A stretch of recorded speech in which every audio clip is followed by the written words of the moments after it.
жоохон хатсан дүү. За юу байна? За юу байна да? Сүүлийн үед цэцэг бимба маань шуугуулж байна. Юу болсон бэ гэхээр лайв хийсэн юм байна. Тэгээд лайвын хэсгээс тастаад хүмүүс оруулсан байлээ. Би бол лайвыг үзээгүй, цэцэг бимбаг нэг дагадгүй. Тэгээд энэ хэсгээс нь ярьсан юм нь болохоор бөөн яахнууд явдаг фитнес энэ тэндгүү байдаг гинэ. Бараг ягааны гудамж чинь бол фитнес болцсон юм байна. Тэгээд машин дотроо зогсоол дээр бараг юу яцхаадаг арай л замбраагүй байна гэсэн утгатай нэг тийм яриа байлээ. Фитнест явдаг хүмүүс бол за хүмүүс олч гээгүй те яг тийм нэг хэсэг бүлэг хүүхнүүд байдаг ухааны юм ярьсан. За чи энийг үзсэн үү? Би яг бичлэгийг нь үзсэн. Тэгээ яг бичлэгийг нь үзчихсэн чинь айгуу сонио ингээд фитнес болгоноор орохоор тийм хүүхнүүд байдаг. Ингээд сормос мармос хийлээгээд хумс хурууга будаад бүр мессен тэнцэнд орох гэж байгаа юм шиг гоёод ордог. Гоёод ингээд фитнест яваад солины өмнө ацаагаа зогсож идэг хүүхнүүд байдаг гэж хэлсэн байхгүй юу?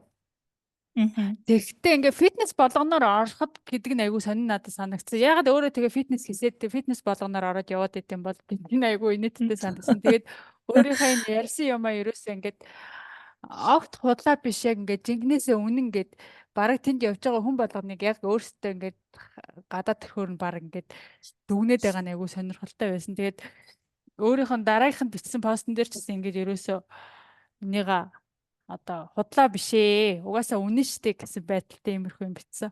Бэлээ? Тийм байсан тий. За энэ тал дээр болохоор миний бодлоор зүгээр эмэгтэйчүүдийг гадаад төрхөөр амар дүнжээ юм шиг санагцсан. Гой хувц өмссөн, сормос хийлгсэн, нүрэ буудсан, тий бариу хувцтай бүксөө оцоолгосон хүн болгон одоо яхан гэсэн үг бол биш штэ тий. За тэнд дунд бол гой хувц өмсөд явж байгаа настай автар эмэгтэйчүүд байж болно. Хүүхэд төрүүлээ, жингээ хасаад аюу гоё биетэй болоод өөртөө таалагдаад яг л тийм гоё хувцаад фитнес дээр л өмсмөр тий. Угаасаа фитнес хийдэг хүмүүс чинь нэг их чөлөө зав байдгүй, хоолны дэглэмтэй байдаг, их шоудаж, ууж идэж чаддгүй тий. Гадуур дотор орж чаддгүй. Ер нь бол ихэнх цагаа фитнес дээр зарцуулдаг учраас өөр ингээд гоё байх боломжтой газар ер нь аюу ховор болчдаг тий. Тэнгүүд тэр хүмүүс фитнес дээрээ өөртөө таалагдсан гоё бариу хувцас өмсөөд нэгэнт одоо хийлгсэн сормосыг чинь бас айгүй яалтаач үлээ те хумс хоёрыг ч одоо фитнест явах гэж гээд тайруулаад жижигсгээд сормосоо суглаад авалтай юм шүү дээ. Тийм шүү дээ. За фитнест ява болчтой гэсэн бутаас наагаад болчтой гэд бас биш л дээ тэр чинь. Тэгээ нэгэнт наадахтай юм чинь би тэгэд за одоо авчаад нэг газ фитнест явчихдаг гэх юм бол өстой үнэхээр тийх боломж байхгүй шүү дээ. Тэгээд яг тэрүүгээр нь дүгнээд байгаа нь айгүй эвгүй тий. Зарим хүмүүс одоо ажиллаад тараад нүрийнхөө будагтайгаа шууд ингээд орж болон цэвэрлж амтгүй. Зарим хүн бол өөрийгөө нүрний будаггүй ингээд олон нийтийн газар харж тасаагүй ч хүмүүс бас байдаг шүү дээ тий. Яг хөө мэдээж хэрэг нүрний будагтай дасгал хийгээ хөөсөө гарах нь сайн зүйл биш. Гэхдээ одоо үнэхээр тэгж тасаагүй хүн байвал яах юм бэ? Айгүй олон нийтийн дунд нүрний будаггүйгаа гэж байж чадахгүй байгаа эмэгтэй байвал тэр одоо яахан гэдэг ангилалд орохгүй гэж бодож байна. Тийм шүү дээ яг үнэ. Тий. За тэгээд ганц бие охтууд байж болно тий. Тэр охтууд найз залуу ч юм уу нөхөр хайсан байж болно шүү дээ. Яагаад болохгүй гэж. Одоо заавал нэг нөхөр тий. Заавал нэг хүний нэг тим юм хоёр дэгч ч юм уу эсвэл нуу аамаа болохгүй тэгэж явж байгаа гэсэн үг бас биш шүү дээ. Эсвэл нэг ганц удаагийн нэг яа болохгүй тэгээд байгаа гэсэн үг бас биш шүү дээ тий. Тий, одоо тэд хүний нууц амраг болдог ч юм уу тий. Ингээд за баян мөнгөтэй хүмүүсийг хайдаг ийм охтууд бол фитнес гэхгүй ер нь хаасайгүй л байгаа шүү дээ. Ажил дээрч байгаа. Тэгээ тэр эмэгтэйчүүдийг яг энэ бол ийм явдалтай хүүхэн юм аа гэд оновчтойгоор шууд ингээд тодорхойлох боломж бол байхгүй л гэж би бодож байна. Тийм шүү дээ. Яг үнэ гадаад төрхөөр нь хараад тэгж дүгнэ гэдэг бол өөрөө айгүй бас нэг өрөөсгөл асуудал л да. Тэгэл нүд амаа бод юулээ сормос наагаад юу яатсан гэж хэлж байгаа нь өөрөө айгүй онцгүй байгаа байхгүй юу? Тэгээд өөрөө цэцэг бимбач ингээд сормос мормостай шүд мүдэ янзлуулсан. Тий. Тийм хүүхэн байж тэгээ одоо яагаад бусад хүмүүсийг тэгж байгаа юм бол Харин тэгсээр нэ өөр айгүй олон төрлийн жимээр ороод бүх тэр охтуудыг айгүй таниад байгаа шүү дээ. Хараад. Тэр нь айгүй сонин те. Тэгээд гадаад төвчтэй холбоотой дахиад нэг шал өөр пост явж байгаа. Энийг бас яг төрөөж захтай холбоогүй ч гэсэн энийг оруулчихъя гэж бодсон. Тэгээ энэ болохоор уруу холбоо шиг хүүхдүүдэд хангалуун аюулгүй орчинд өсгдөггүй бол уруу холбоо шиг сайн хантай биш бол уруу холбоо шиг эрүүл мэнд гоо сайхан нийгмийн асуудалд анхаарч чаддгүй бол нэг их олон төрөх гэдэг хэрэггүй ахаа бүсгүүчүүдээ гэд гансаруул гэд эмхтэй биччихье. Энэ манай эмхтэйчүүд ер нь гадна талаас нь хүнийг маш их дүгнэх юм тий. За түрүүний одоо цэцэг бимбаач гэсэн тий гаднаас нь өөртөө харчаатай эмхтэй байх юм бол явдалтай яхан гэдэг англи руу шууд оруулчих штэ тий яг үнэ. Тэгээ өөртөө таалагдаад талны өмнө нэг бүксээ хоцоолгоо зураг авахлангуй шууд яхан болж хувирж байгаа юм шиг тий.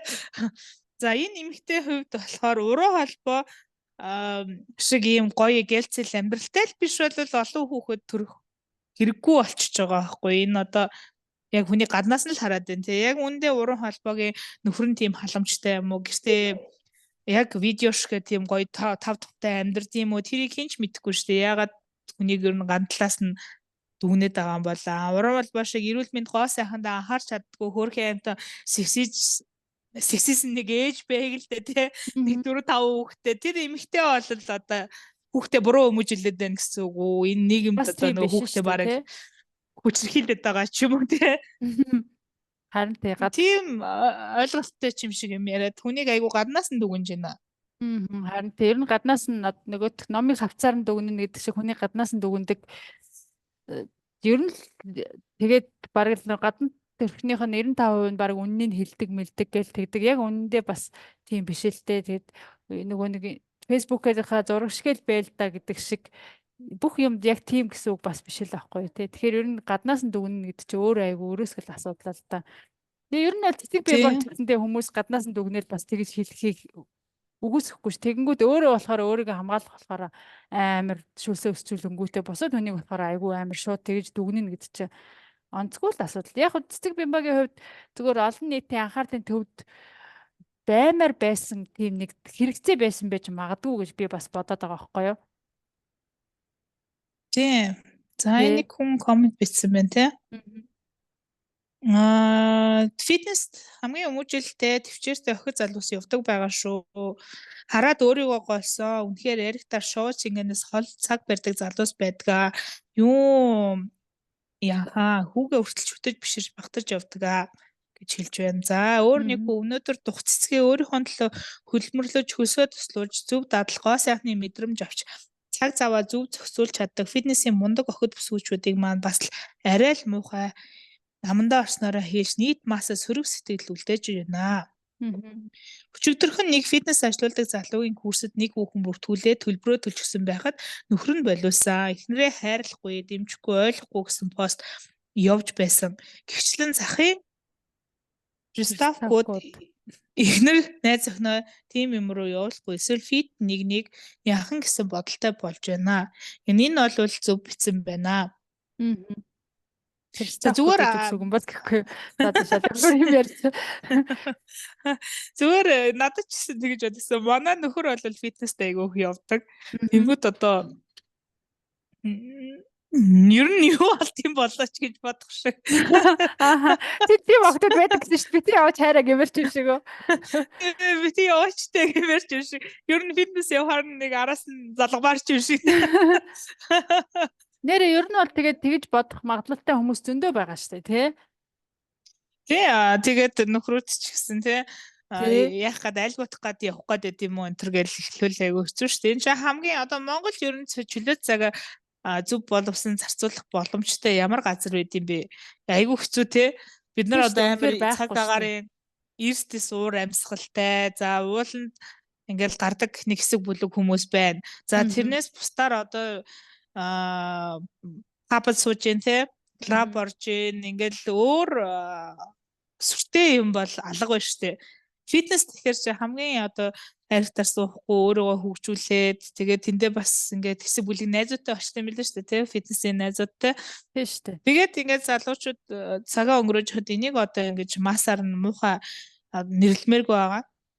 тий одоо тэгээ энэс болж одоо нэг эмэгтэй гэхэд нөхөр нь явуулахаа болиулсан гэдэг чи айгүй утгагүй юм нөлөөлсөн байгаа байхгүй тий. Тэр чин тэгээд эхнэр нь бас өөрийгөө эргэж буцааж олж авмаар гоё болмоор байсан байж болно шүү дээ. Одоо тэгээд ингээд нэг тийм ерөн сэтгэл ингээд үлдээчихэж байгаа байхгүй зарим хүмүүст нь. Би одоо нэлээд олон жилийн өмнө фитнест явж байхад манай фитнест явдаг нэг айгу хөөрхөн охин байсан. Тэгээд тэр фитнесийнхаа яг бас тийм нөгөө бодибилдингийн тамирчин залуутай суусан байхгүй юу. Тэгээ мэдээч хэрэг тэр хоёр хүн чинь ингээд нэг танилцаад маслахын өмнө тэгээ охин нь таалагдахын тулд энэ чинь гоё хувцлаа л тэгээ нүүр мүрээ бас юугээл таалагдах чаа залуугийнхаа хажууд чин царайтай юм одоо фитнестээр бол хөлсөө гожуулаад авах тэ жоохон чин хүмүүс нь танилцгаад байгаа юм. Тэгээ гэр бүл болоод одоо бүр хоёр хөр хүүхэдтэй болоод амьдарч байгаа гэр бүлийг би лав мэднэ. Тэгэхээр тэнд одоо орсон эхнэр хүүхэдтэй хүнтэй явуултыг гэхээс илүү зүгээр үеийнхэн залуутай танилцж байгаа охтууд бас байж болно шүү дээ. Одоо хаанаас ер нь нөхөр хайх юм бэ? Энэ ганц би бүсгэж үчэн тэ. Тийм шүү дээ. Ямар тэр нэг PC-ний газар очиод нэг хогийн юм нэг тоглоом донтсон юмтай явж ирснээс баг ингээд жимд өөрийгөө хайрладаг, тэ цаг магаа мундаг зарцуулдаг. Тийм залуутай суусан тийм шүү дээ. Тэр одоо жимд ч дандаа л хөшрөн хүмүүс явдаг гэсэн юм байхгүй шүү дээ. Тийм шүү дээ тий.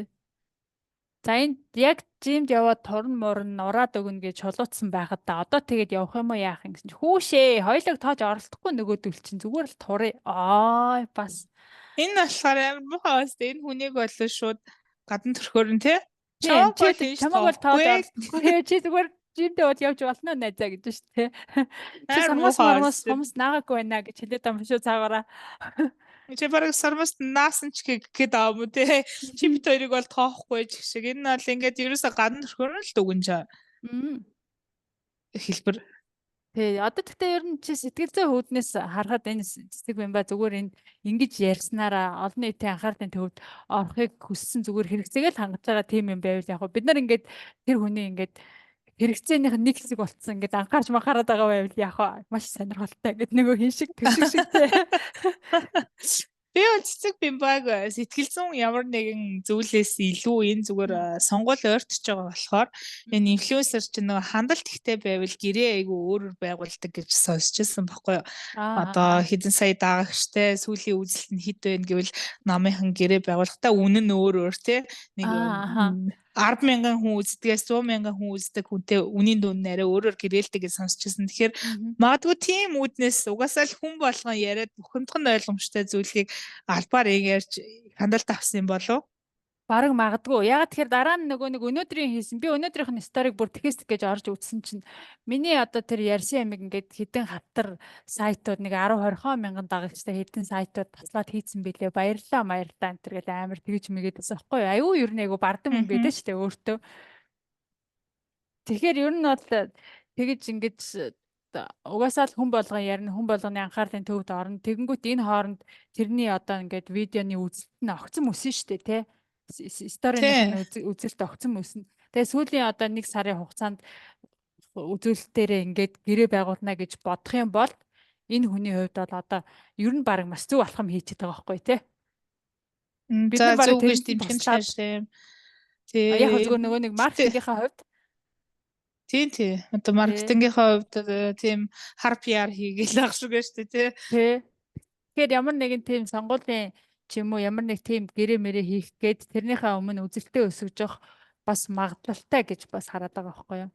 Гэтэ ер нь ингээд нөгөө нэг олон нийтийн донд ингээд байгаад сурцсан ингээд олонний анхаарлын төвд байгаа сурцсан хүмүүс ингээд ягаад ч тэрнээсээ ингээд гарч чадахгүй ямар нэгэн байдлаар юм анхаарлын төвд дахин ормоор байдаг юм шиг санагдаад байдаг ш надад.